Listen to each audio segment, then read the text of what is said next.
Welcome, everybody. This is Alex from the Alex Lopez Band. And on my personal YouTube channel, Alex Lopez Rocks, I've created a new segment called Alex Lopez Talks. Little play on words there.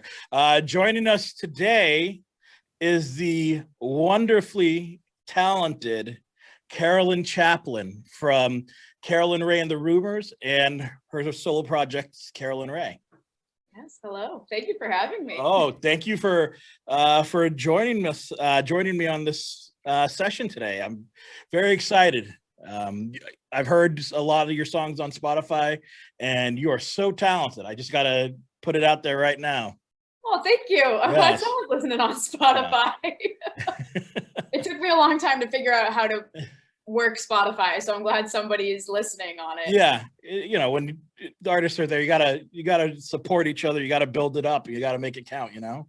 Absolutely. I'm all for musicians supporting musicians. That's the way it should be. Absolutely.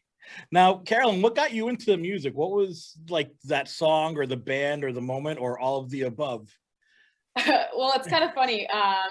So I'm the baby in my family. I have two older brothers. And when I was a little kid, my two brothers had a jazz quartet that played in the area. So I think from there, it was just my brothers were known as jazz musicians. And I was kind of like, well, I want to do something too. So growing up, I sang in the church, and then I did theater, and I always just enjoyed singing. And then as I got older, I don't know, watching live bands, I just was like, that's what I wanted to do. I kind of had to look, I'm like, oh, I remember in high school, I was like, Mom, Dad, I want to go get a degree in musical theater. My parents were like, absolutely not. We're not spending money on that. But I finally got to a point. What every parent will say. Well, both of my brothers went to Berklee College of Music for college. And everyone said to me, they're like, oh, are you going to go to Berklee too? And I was like, no. So then I just realized that I could do music for fun. And then I saw live bands and I was like, the energy, I was like, that's what I wanted to do. So we've always had music in our lives, but I think it was just kind of the spark, I think, came when I was a little kid, because everyone would go watch my brothers and I'm like, well, what the heck? Like, I want to be in the spotlight. I'm tired of watching. My turn. Nice. What was was their quartet's name? It was the Stephen Chaplin Quartet, which my brother Greg ended up getting the shaft, I guess, because he wasn't in the name. But oh man, sorry to hear that, Greg. Shout out to the Steve Chaplin Quartet. Yeah, they don't do much anymore. My brother Steven's an attorney now, and my brother Greg's a PT. So the only one that really like actively does music now is me. The one that didn't go to school for it. the one that didn't go to music school is now the musician. Yeah. It's funny how it works out. Really, honestly. Nice. Now, what are some of your influences? I know we spoke earlier, and Fleetwood Mac and Stevie Nicks are a big part of it. What are some other artists? So yeah, Stevie Nicks is huge. Fleetwood Mac is huge. You know, it sounds funny, but I mean, I'm 26, so I grew up in the Taylor Swift era. You know, a lot of people nothing wrong with that. I think, I mean, I'll fight anybody tooth and nail on Taylor Swift. I think that she is, outside of just being a musician and a vocalist, like, she is a brilliant songwriter. And I think that's what I connect with her on most, and her ability to recreate herself. So she has, I had this argument with my mom, which sounds really funny. I was like, Mom, I go, Taylor Swift. I said, the Folklore and Evermore album, I'm like, they had songs that were on the country charts, the pop charts, the indie alternative. I'm like, that is what, like, I think is just an all around what makes her such an incredible artist is she. Yeah. I'm pretty sure she might have hit the Americana charts too. Right. She relates to so many people across genres, and she's had that ability to keep her fans, like me, when I was younger, I wasn't like super, I listened to her, but I wasn't, you know, dedicated. But as I got older, I gained such a deep appreciation for her. I always liked Carole King because she has a very, what I say, similar voice to what I have. And then Miley Cyrus is also someone who I just think is super cool. I listened to, she has her newest album out, Plastic Hearts, and I listen to that album every day. I kid you not, when I work out, I listen to it every single day. I'm not tired of it, but she has this really cool rock voice. And to me, like, I look at her, I'm like, she is a rock star among pop stars. And I just think she's super cool too. So those three. And then I grew up listening to the Beatles. I know so many deep Beatles cuts. It's hilarious when people play them and I'm like, oh, is that, Off Rubber Soul? Is that this song? And people are like, what? Yeah, so that's great, because like I get really nerdy with music too, so I tend to deep dive too, so that's awesome to see somebody else that does that. Oh yeah, it's bad. When I was a kid, I used to have goldfish. I had 4 goldfish: John, Paul, Ringo, and Britney, because I didn't like the name George, and Britney Spears was popular, so George got the shaft. George was the best one. I know, and I grew up to realize that George was the best Beatle. Like, I love My Guitar Gently Weeps, and I'm like, oh, well, I didn't name my goldfish after him. I had Beatles magnets that I would buy and put on the fridge. We still have them. He's a traveling Wilbury. Yeah, yeah. It's my phone or my iPod when I was a kid. My friends were like, you listen to so much random old people stuff, and I took so much offense to that. I just like, how dare you? That's timeless material. Exactly. I'll fight with everybody on it. Yeah, like, you know what? I'm gonna get probably heat for this, but I will. All 3 of the acts that you just mentioned, including Taylor Swift, I have probably a song or 2 in my own iPhone, because it's like I was getting into country just as she was starting to debut. Yep. Back like in 07-ish. Yeah. And so she was one of like my go-to, like one of my safe artists. It's like, okay, yeah, it's poppy, it's a little bit of country, but it's good, and like I think she gets a bad rap just because of, like, I don't even know why she gets a bad rap, because she's a talented songwriter, like you mentioned. She's a good, like, I don't like necessarily using people as role models, but she's a strong, independent woman who takes control of her life, and what she's doing, what she recently did with her masters. Oh, she's brilliant. I mean, even the other day I was driving to work and I was listening to Fearless, Taylor's version, and I had all my Taylor Swift albums on shuffle, and the first Fearless album came up on my phone and I was like, oh no, nope, delete. I'm like, this woman is so smart. She made the best out of a really bad situation. Yep. And she's re-recording all of her other albums. It's like, her genius. fans are so loyal. They're going to do the same thing. They're going to delete the old one and keep the new one. And it's so cool to hear her voice change too, from Fearless back in like 2009 to listening to her sing it now in 2021. It's crazy. Yeah, because I think she recorded that when she was like Fearless, when she was like, what, 19 or 20, and now she's like 30 or 31. Yeah, that's insane. My students would be like, oh, Miss Chaplin, because I teach, for my full-time job, and my students came in, like, Miss Chaplin, did you hear Taylor Swift's new album? It's amazing. And I was like, no. Like, yes, but that's not for you. That's for me. People like me who grew up with the original, like, Taylor Swift, we grew up with her. And it's funny to say that, but you realize, like, we used her songs as like kind of benchmarks in our lives. Like, she has a song 15. So I remember when I was like 14, I was like, I can't wait to be 15, because then Taylor Swift song's applicable to me. And then when I was in college, she had 22, and you're like, oh my God, when you turn 22, that's the first song that everybody turns on. But she's just relatable. And I know some people don't like her, but she's brilliant. She's talented. And I mean, you got to give credit where credit's due. Like, absolutely. Like I said, she's taking control of her career in a way that I haven't seen many artists do. So I get, like, I like a little more of the older stuff, like Teardrops on the Guitar, and then like a little after We're Never Getting Back Together. I love that song. A little after that, it started to shift me. I'm like, all right, this is poppy. It's not necessarily my thing, but I respect what she's doing.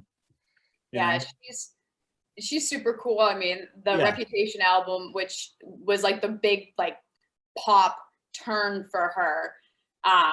even now, I'm like, wow, I'm like, this album was so underrated. It was so good, but I love that she is just can just kind of go, well, now I'm going to do this and I'm going to do this. And that's where Folklore and Evermore, her last two albums, she has songs that there's a song Betty that she played at the CMAs.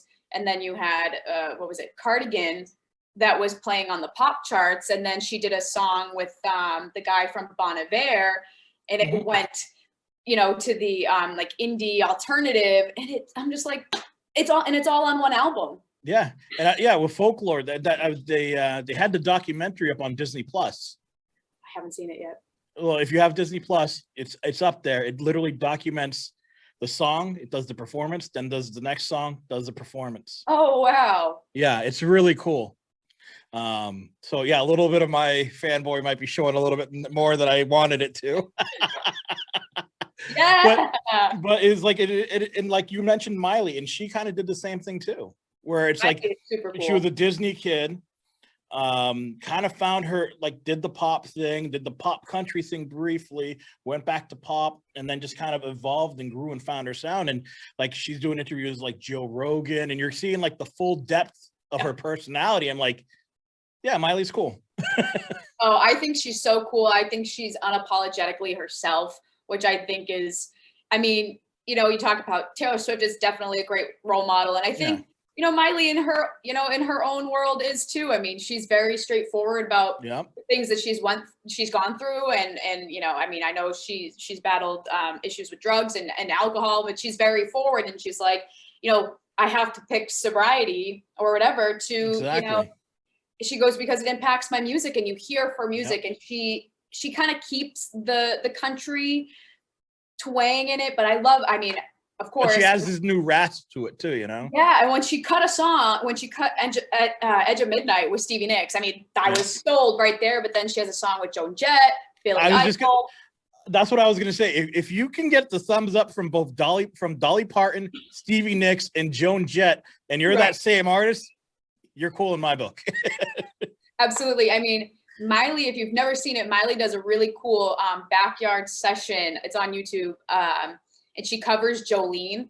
And actually, I sent the YouTube clip to my band when the band started, and I said, we're doing this version of Jolene. And nice. I love Dolly. Dolly's awesome, but Dolly is a gem. Like, Dolly reintroduced me to Brandi Carlile and let me fall in love with her all over again. So Dolly is next level for me. We love it. Love it. So, like, what's your song? What was that, like, aha song that triggered you when it came to music? One of my it's silly. One of my favorite songs was Dreams growing up. I just thought it was, I don't know, it was the vibe. It was easy to listen to. Of course, when I was a kid, I didn't understand really what the song meant. Players only love you when they're playing. At 8, 9, 10, I had no concept of what that meant. I thought of like baseball games. I thought of gambling, like Kenny Rogers is a gambler. I just tied it together. I had no context, but I just thought rhythmically, I just loved the overall vibe of it. And then, within the last, when I was in college and when I graduated, I really started to kind of do that deep dive into Fleetwood Mac, and I've seen them in concert twice now. So, lucky. I saw them, and then they were playing in Boston the next night, and I was like, oh my God. I was like, they might not ever tour again. I was like, I need to buy a ticket for the next night. And I was going to during the day, and actually Stevie Nicks got sick, and they had to cancel that show. Oh. So I'd seen them the night before, and I was like, oh no. And then they rebooked it. They had to book it all the way at the end of their tour. So they went overseas and toured, and then they had to come back to Boston and I think New York. And I had graduated with my master's, and my mom was like, I was like, Mom, I'm buying a ticket for me. And my mom goes, well, why don't I buy both of them, and you can drive us into Boston, because my mom will not drive into Boston. She's like, you can drive us. I'll buy the tickets, and this will be your graduation gift. And I was like, yeah, okay. Yeah, by the way, that's a mom thing. My mom, we usually, if we're going into Boston for something, is the same with my mom. Yeah. It's like you're driving. It's like, Yeah. You're handling it. Yeah. You got it. Yep. My mom was like, "You're driving." Because at first she was like, "Oh," she's like, "Well, Dad, Dad could drive us in." I'm like, "What's he gonna do the whole time? Like, just putz around Boston?" So yeah, I have no fear. I'll drive into Boston. But yeah, like Dreams and The Chain, I thought were really cool songs. Oh, The Chain. That And is, you know what? yeah. I would say Dreams, The Chain, and actually Rhiannon. I just remember the chorus of Rhiannon as a kid, and I just thought it was so cool because I was like, oh, the chorus to the song is one word. Like, and for some reason in my childhood brain, That's all you need for a hook sometimes. It's was just like, that oh one my phrasing. gosh. Yeah. So yeah, those are the Nice. big three that stick out. Yeah, like I actually saw back in 2018, I saw he had just gotten kicked out of Fleetwood Mac. I saw Lindsey Buckingham in Boston. It was amazing. I'm secretly holding out that they do one more tour. I heard they're getting back together for a reunion tour. I heard rumblings. That's my hope, and I will spend every last dime I have, and I will go to that concert. And then I can die happy that I've seen Fleetwood Mac in its entirety. Not that I don't love Mike Campbell and Neil, what's his name from I forget what band he's in, but the two people, they have two people. The two guys that replaced Lindsey, yeah. Yeah, one's Mike Campbell from Tom Petty, and the other guy Neil Flynn. And yeah, I mean they're great, but I would just they're not Lindsey Buckingham. They're not Lindsey. And I haven't seen them in person yet, so yeah. And I want to see, like, I might have to donate a kidney to be able to get the tickets for when they do get back together. But I will be at that show. Yeah, you and me both. Let's go. Yeah. That, like after Glenn Fry passed away, I'm like, I can't justify paying that much for a ticket to go to the Eagles. And then like literally the following year he passed away, and I'm like, ah. Oh. Yeah, I mean, we had the Eagles on all the like my dad when I was a kid, he had the Hell Freezes Over DVD, and it was nice. So they had videotaped a concert, and I just remember watching that DVD as a kid, the Billy Joel Essentials DVD that had all of his music videos, and Celine Dion's DVD. I'm not sure why all three of those got purchased. Interesting mix there. Yes, but I remember watching all three of those as a kid. Well, it's funny because we were talking about how you drove your mom in to go see Fleetwood Mac. I drove my mom in to go see Billy Joel at Fenway. Oh, I would love Billy Joel. I would. He does a lot of 80s stuff. I'm more of like, I like the 70s balladeer, slow, like lullaby. Yep. You know, honesty. Those are my jams. So when he went like full on like River of Dreams, I was like, yeah. I might have not been as happy as I wanted to be. That's like the movie, what is it, Step Brothers, where it's like, we strictly play as 80s Joel. That's literally what happened to me. I think it's 90s Joel, and they go, play something off The Stranger. Play The Stranger. Nope, we only do 90s Joel. I crack up every time for some reason. I strictly do 90s Joel. Yeah. Play something off The Stranger. Best. Yeah. Play Piano Man. No, we only do Joel. 90s Joel. Honestly, I was scarred by Piano Man as my oldest brother Steven, when he was little, that was his like claim to fame locally. Like he was that little kid that like could play Piano Man, but he had the headgear that you could put the harmonica in. And so as I got older, I found out that like kids my brother's age, who were at that point a lot older than I was, were like, oh, your brother's the Piano Man kid. And I was and of course that made me so happy. I was like, yes, that's my brother. I know, he's so weird, right? That's so cool though. It's like nice. Now you're a very strong vocalist. You play guitar as well, right? I don't play anything. You don't play anything? Nope. I for some reason I always pictured like you probably were playing guitar, but with a voice like that you have, that's really all you need. Like people usually try to compensate like in balancing stuff out. So, but your voice is phenomenal. Oh, and thank you. Yeah. I need something to go with it. No, it's very good. It's like, so you know, one thing I'm going to recommend to everybody is check out Carolyn Rae on Spotify. She has some amazing singles up there. Now, are you working on any new material? Yeah, so what I've been actually at my desk that I'm literally sitting at right now is where I record everything. Ooh. So I have I have my Apollo, I have my Mac, I have Pro Tools, and my mic. And Very nice. What mic are you rocking there? it's a Shure, it's a SM7B. I've got the Shure MV7 right here. Hold on, I'm gonna break the fourth wall. Look at that. Oh yeah, yeah. I love this thing. I don't know. I think it's really cool. I like that it's like a unidirectional mic. So Oh, yeah. I keep my fan on all the time, so I can actually keep my fan on because it doesn't pick it up, which I like. Yep. Yeah, I think you asked me a question. I think I forgot. Oh, new music. There we go. So I had kind of written myself off as an original musician. I had written some original songs like in college, and I stopped for a long time because I just felt like I didn't know how to write lyrics. And then COVID hit, and a friend of mine had a Pro Tools rig, and they were like, "Hey, you can borrow it for the time being." And I said, "Okay." And I started playing around with Pro Tools and Easy Keys, and I wrote one song. I wrote the first one I wrote was called "I'm All Right," and I was like, "Okay." And I was like, shot in the dark, like, you know, does lightning strike twice? And then I just started kind of writing. And of course, in quarantine, we didn't have time we had time to do everything. Mhm. So then I've written like 30-ish songs since February 2020. But what I started doing was I've fallen off a little bit, but I try to put out a new single every month. So for example, April, I fell off a little bit. So I have a new song probably coming out within the next week and a half.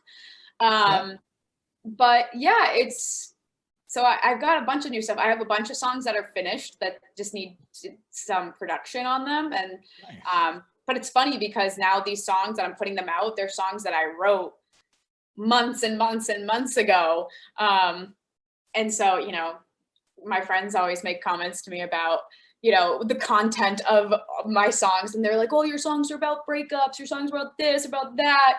And I'm just like, well, you know, universal topics. Everybody can relate. Hey, if it hits your heart, and that's what matters, you know? Yeah. Who needs therapy when you can write music? Well, Sometimes there are things that even music can't solve. that is true. But I got to tell you, I agree to a degree, because usually that's what I always say when people ask me about what, you know, my music. It's like, it's therapy. Like, that's cathartic. It may sound a little dark or heavy, but that's not in me anymore. It's in the song, and it's helping other people heal them out too. Yeah, and you know, it's funny now because when I initially started writing, I was fairly recently out of a breakup.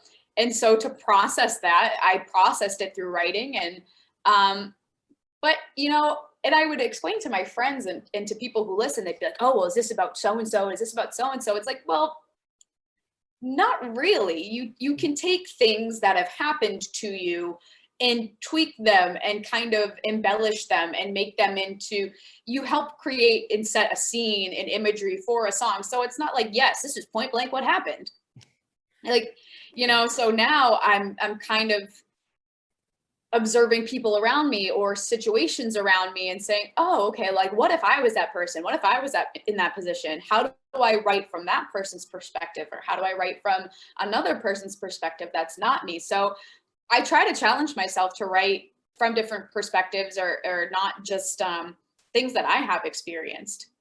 Yeah, that's It's amazing. hard, Well, and that's a key of a good songwriter too. You can take your personalized view and share that. You can share your view of the world, but then to show the empathy of somebody else's feelings and that perspective is powerful in its own right. yeah, and you know, I think it's just I mean, I don't know. I think it's good to challenge yourself as a songwriter because you get too comfortable writing in the space that you're comfortable writing in. And I think once you challenge yourself, you get better at the things that you're used to writing about, if that makes sense. Yeah, it does. Because the things you write about when you're, 21 to 25 aren't going to be the same things you're writing when you're 28, and they're not going to be the same things you write when you hit 30 or 35 or down the road 40, Yeah, it's funny when I was, I think heartbreak is kind of universal. But like when I was younger, my heartbreak songs were, my boyfriend and I broke up, your run of the mill, like I had a relationship, my relationship disintegrated, and this is what I'm going to write about. But then as it kind of like you just said, I mean, I'm 26 now. And I'm at that point in my life where you have breakups and friendships, but it's not because you or that other person did anything wrong, but it's just, you realize that you have breakups and friendships because people just grow apart. And that's a whole different kind of breakup, or even, unfortunately, like, loss when someone passes away. That's a different type of heartbreak. It's a different type of losing a relationship. But when I was 18 and 19 and 20, I didn't have that level of perspective that I have now. Because, when you're 17, 18 and you're in high school and you're in college, you're like, all of my friends and I, we're going to be best friends forever. And everyone's like, yeah, it's really not how that works. And you're like, oh yeah. We're going to stay in touch, and we're going to go to the same colleges, and we're going to, hang out on the weekend still. And it's like, yeah, that's all gone. Yeah, no, exactly. I mean, I remember when people were like, yeah, when you go to college, like sometimes people just go their separate ways, and it's not that, nobody cared about each other, or, people are mad at each other, but you start to realize that you just grow apart. Yeah. And of course, then when you're a kid, you're like, nah, that's not going to happen. Then it happens, and you're like, oh yeah, they told me that this was going to happen, and I told them it wasn't. Yep. Experience versus. Yep. Yeah. Yeah. And that happens. And sometimes it's like, even with certain breakups, like relationship wise, it's not necessarily that there's one person did something wrong, or it's one good person, one bad person. Sometimes it's two good people that just their numbers don't match up.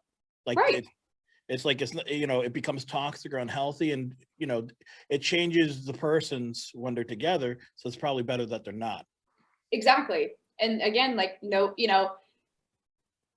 what do they say? You don't know what you don't know. And then, once you experience some of every, life's offerings, then you gain that perspective. And sometimes it's hard to get that perspective from adults when you're younger, because you're like, oh, what do they know? And then, here I am at 26, and I remember, at 20, I was like, oh, what do they know? And now I'm at 26. And I was like, oh no, they knew. Oh, well, now I wonder what it's going to be. Wait like till you hit 30. Yeah, exactly. I'm at that point where I'm like, I am closer to 30 than I am to 21. Although I still get carded, so that's fine. I didn't get carded when I was 21, but I also had this. Yeah. Ironically, I didn't get carded on my 21st birthday, and I don't know how I didn't, because to this day, when I go to the liquor store and I give them my ID, they look at the number and they're like, 1995. They're like, oh, like you're like really over 21. And I'm like, I am really over 21. Oh. I'm 5 years over 21 now, but that's fine. I'm fine with it. Well, don't feel too bad. I remember I was at a bar once with some friends and family, and the server literally said, okay, I'm gonna need to see your ID, your ID, your ID, your ID. I was sitting right there. He literally skipped me already. He gave me the you're cool, you and you. And I think I was like 23 at the time. I'm like, yes. I'm like, all right, I'm not being carded, but like, wait, hey. My friends point out all the time, because I'm usually one of the only ones that gets carded, and my friends will go, I'm like, hey, I'm like, when I'm 40. Exactly. We're all going to be jealous. Exactly. You're going to be like, like, there's parts like, no, you need to see my ID. Yeah. Like, no, take this. All right. So you said you had like about 30 songs you had worked on? Yeah. Nice. That's going to be exciting to see those pop up. So what you said you have one that you plan on putting out in May and probably another one in June? Yeah. So the one that should be out, I'm hoping either this week or next week. Like I said, I was pushing for it for April, but it just didn't happen, which, hey, you know what? Sometimes you get off track and that's fine. So that song's called Stay, and I'm really excited because it's kind of a bit different for me. So like the songs I have up right now, like I'm All Right, is a little bit more, I wouldn't call it upbeat, but it's like an up-tempo kind of song. Lesson is the only song that I have up that's guitar driven, which I think I love that song. If I had to pick a favorite, that's a really great song. That's my favorite one out of the bunch right now. You Took Too Much, Piece by Piece are both, you know, piano ballad. Piece by Piece is a very beautiful number too, by the way. Thank you. Lessons. Yeah. I go back and forth between like Lessons and Piece by Piece. Those are two of my favorite. I had Game Boy was a completely different song when I wrote it. We kind of really changed it, which I ended up loving, that we kind of gave it that music box kind of feel, which I was like, oh my gosh, it sounds like a toy. I was like, perfect. So it's like a little play on words. Yeah, yes, of course. I love my college roommates hate me for it, but I'm a big I love puns. I think they're hilarious. I love play on words. Like I thrive off of that stuff. I don't know why. It's very entertaining for me. Probably only me. And I remember one day in quarantine, I was sitting in my house and I was like, sitting there and I'm like, oh my gosh. I was like, Game Boy. It's like, well, I'm not a Game Boy. You know, it's like, or love's not a game, comma, boy. And I told my college roommates and they're like, you suck, you know? And I was like, no, I'm like, this is clever. I'm going to put it into lyrics. It's going to be a song. It is clever. It is clever. I'm going to give you credit. Like your college roommates are wrong. That's clever. Like I give my drummer grief because he does the dad joke puns. Oh, I want to be a dad, I think. Yeah. Like, I don't think I want to be a mom. I want to be a dad. But I'm great at dad jokes. So I see all these puns pop up on my Facebook stream. Yep. And I'm like, some of them, it just gets me. It's like, all right, you know what? You get the laugh because it caught me off guard. There's other ones where I like have to give like the Fozzie Bear gif, like, you know, from the Muppets, because it's like, nope, keep working on it. Or you'll get the get out. Oh yeah. So I graduated a semester early from my undergrad. So I moved home while my roommates were in their last semester at school. And I remember my roommate Tanya, one day she texted me and she's like, I miss you and I miss your puns. And I sent back a text. I was like, say it again. Say you miss my puns. And she, in all capitals, it was, I miss your puns. And it was a great day for me. Shout out to Tanya, the old roommate. Oh yeah, T-Money, she's the best. Nice. Yeah. Okay, so we're just about wrapping up here. Is there anything else you want to promote? Any shows upcoming? I know you got the singles coming out pretty soon. I mean, yeah, the Carolyn Rae The Rumors is my full band. We only have one show coming up because of COVID. We're playing at the Hopedale Bandstand on June 30th from 6 to 9. But we're excited just to get back into it. And other than that, yes, everybody keep your eyes peeled. Stay is the next single coming out, and then I'm not too sure what will be after that. It's kind of whatever I'm feeling. I like to keep people on their toes. Yeah, it sounds like it. Now, so by the time this airs, Stay will be up on Spotify. So yes. True. So, and if anybody's interested, it will be the link to Caroline's Spotify as well as her other social handles. Yeah. Will be on the description of this video. So you guys can click in, go give her a listen, because she is, like I said, an amazing vocalist and Thank you. and developing into a very talented songwriter. Thank you.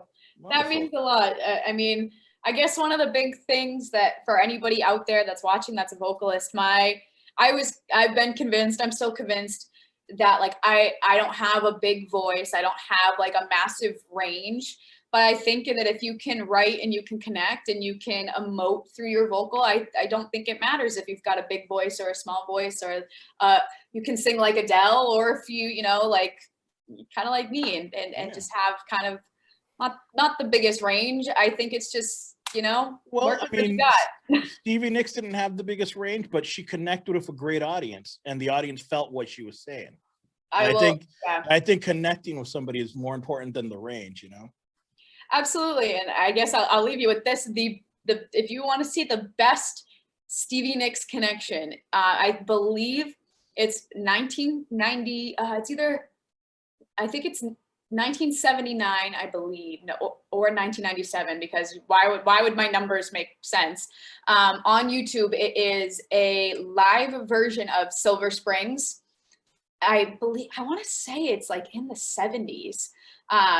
And Stevie and Lindsay had just broken up, and she's singing at the end of the song of I'll follow you down to the sound of my voice will haunt you. And the cameraman, that guy should have gotten a raise that day. She's looking at Lindsay, Lindsay's looking at her, and she's singing like, you know, just this edgy, you know, you'll never get away, never get away. And she's staring daggers. And you, as the viewer, I get goosebumps every time. I'm like, oh my God, Lindsay, she hates your guts. What did you do?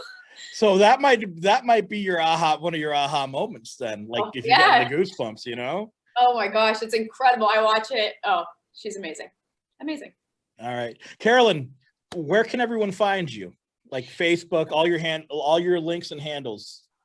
So yeah, I mean, you can find my full band on Facebook, Carolyn Rae The Rumors. You can find me on Facebook, Carolyn Rae, and then on Instagram for my music page, it's also Carolyn Rae, and I'll provide the handles for you. And yeah, wonderful. Throw us a like, throw us a follow. I post some entertaining stuff. Sometimes you'll see my dog Joey, who's somewhere buried in my bed. He was up to no good earlier. Yep. Yeah, and you can see, it looks like you got some records up on that wall. Those are your Fleetwood Macs, right? Yes. So on the other side of these walls, I have records on both sides.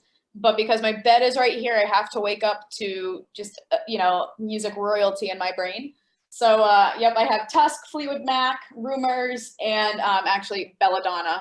Nice. I want to find the Tango in the Night album or the Dance and replace Belladonna, and Belladonna can go on the other wall, just so I can have my Fleetwood Mac wall. Yeah, just doesn't feel right just having Stevie's solo album right there. Yeah, she needs her own spot.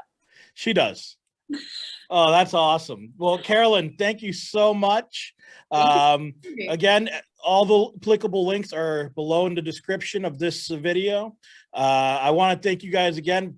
Check out Carolyn Rae on Instagram, check her music out on Spotify, and check out her Facebook for future tour dates with The Rumors. Oh yeah. Oh, we're so fun.